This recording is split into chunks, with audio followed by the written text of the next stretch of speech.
My name is Sampo Hietanen. You can blame me for the concept of mobility as a service. It is something that's stuck with me for a long time, and every now and then you're either the village idiot or you're the guy behind a beautiful movement. But let's go down to what it's all about. When you think about mobility as a service, or when you actually think about what we're facing today, we're talking about a digital disruption in mobility. And many people say that, the changes in our line of business is not that big. We shouldn't be thinking, but I think it's a bit naive. If you think of banking, if you think of media, if you think of anything out there, they've all been disrupted. And then it tends to be about quite simple things. Answers sometimes and solutions can be easy. Sometimes it's hard to dare to ask the difficult question. And with my permission, you're allowed all to close your eyes and just think about yourself now.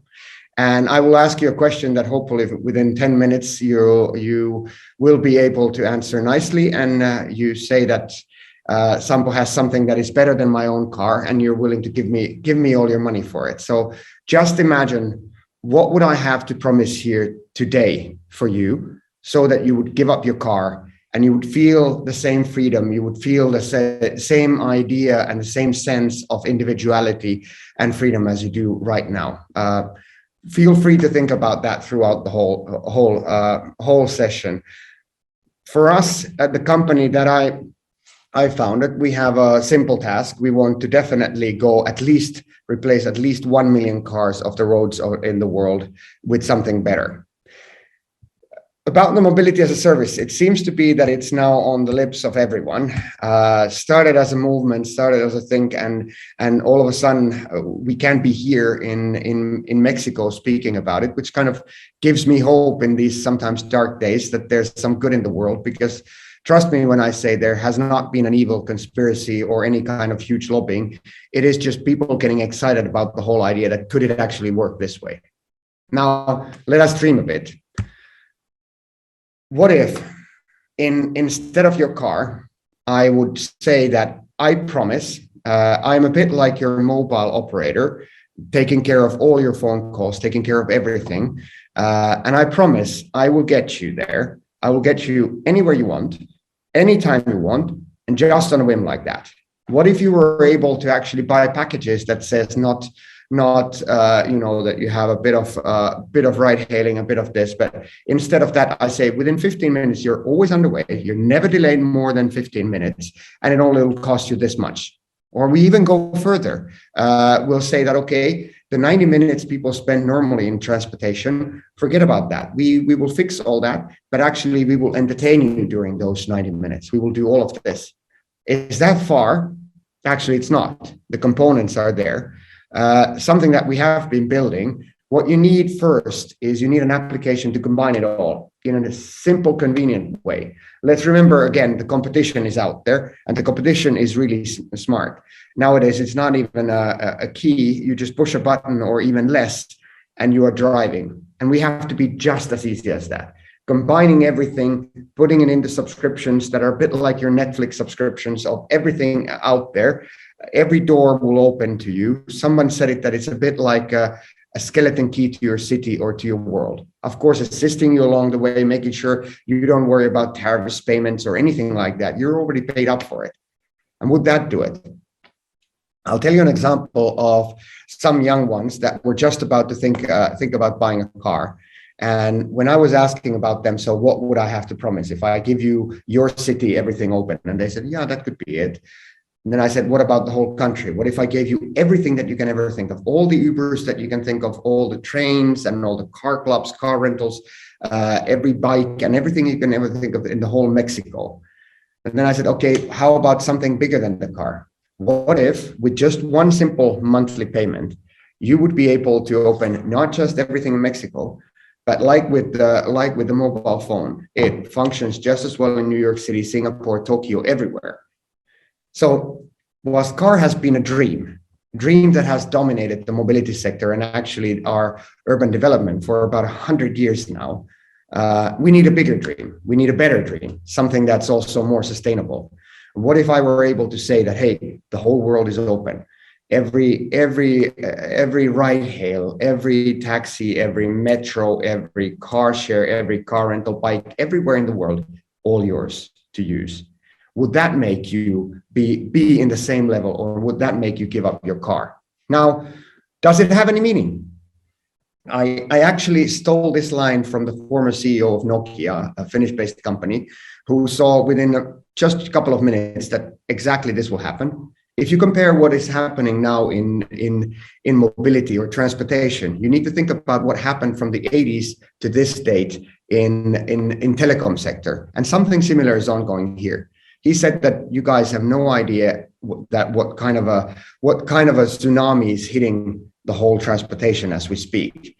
There's a bit of a difference with the analogy of telecom, and that is people spend around 20% of their household income in mobility. The size of this disruption is about 10 times as big as the whole telecom disruption has been.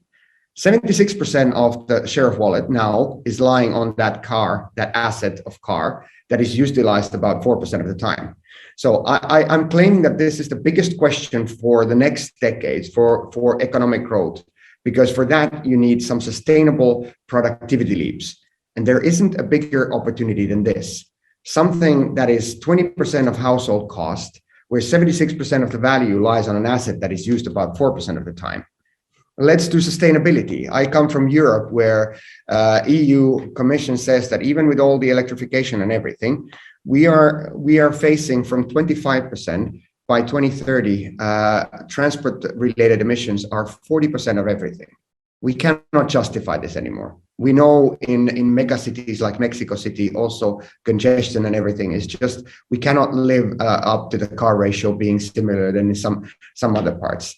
Now, we've done a study in quite a number of bigger cities, and apparently there's 38% of population in inner cities that are actually looking for a solution for their car ownership, but they're extremely underserved because nobody else promises them freedom of anywhere, anytime on a whim. So just in Europe alone today, we have 70 million cars that are waiting to get off the roads. Now, if you're wondering how to make money out of this and how to combine it with sustainability, I will reveal to you all the dirty secrets of mobility as a service and how to make money out of it. It's simple. Netflix type of subscription with all inclusive inside.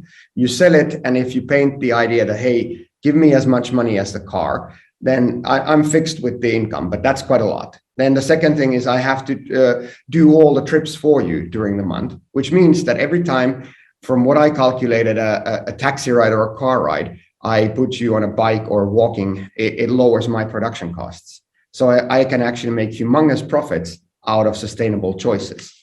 It sounds impossible, but it's already been done and people actually do like it. Now, the next thing is why isn't it here yet? I remember some while ago, I was in Los Angeles and was talking in a shared Uber in the backseat with a waiter slash actor about what I do. And I said, it's a bit like a Netflix of transportation. So all your rides with the fixed monthly rate and you use as much as you want. The thing is that I know how many trips on average people are going to do. So the question he asked was the same that I get everywhere around the world. People in the industry, they go, oh, this is so hard. This is so hard. But the people actually asked only one question. This is really simple. Of course, this is exactly how it should be. I want an operator for my total mobility. And then he asked, this isn't rocket science. Why isn't it here yet? And this is where it gets a bit tricky. The whole industry has kind of logics around being in their own silos, doing everything on their own. Now, the dream of accessing everything, not even Uber, which is one of the biggest ones, but nobody has enough capacity alone. So we'll have to come up with ways of how the ecosystem functions in a way that the dream for people, accessing everything from one-stop shop, not worrying about payments at all, can be done on a competitive landscape. And this means a bit of ecosystem works. Now, I know a lot of people there. If we would be having cocktails after this, many would be saying that, yeah, maybe this works in Nordic countries where this and this is, but we Mexicans, we love to own our cars. Trust me, I get that every single place I go to. And then over cocktails, I'm allowed to say this because I'm a 40 plus guy. So it's a 40 plus man who says that, no, it doesn't function here. We love to own our cars. In reality, that's not really true. The young ones actually would like to get rid of it. And strangely enough, I'm a transport engineer, and it seems that already by now, 24% of people have been replacing their cars or avoiding buying a car through this kind of solution, which to me is actually quite amazing. Now, what does this lead to? If we think about it, the car has been defining our cities and the urban development since somebody came up with something called Futurama in 1939 in New York in World Exhibition. It's been all about just building more roads and freeways and all this. Now, the future cities, if the demand and how people consume their transportation changes, it will definitely change how the cities look like. Instead of having corridor policies like this is actually Santiago de Chile. Sorry, it's pretty similar, like every city in the world is ring roads and so on.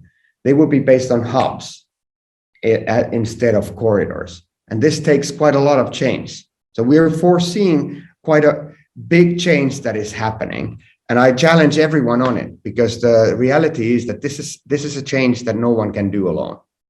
Now, I'd like to end it with a quote, because I know many will say, well, maybe this is 10 or 15 or I get to be out of this system before these changes happen. It's not actually so true, because even the 40 plus men can change. We just got this App Store recognition, 5 stars, where somebody says, hey guys, I've been driving a Beamer for 40 years and gave it up, tried the Whim application, and it's already exceeded everything. So if there's hope for change for 40 plus men, there's hope for change for the rest of the world as well. Thank you, and let's go to discussing this.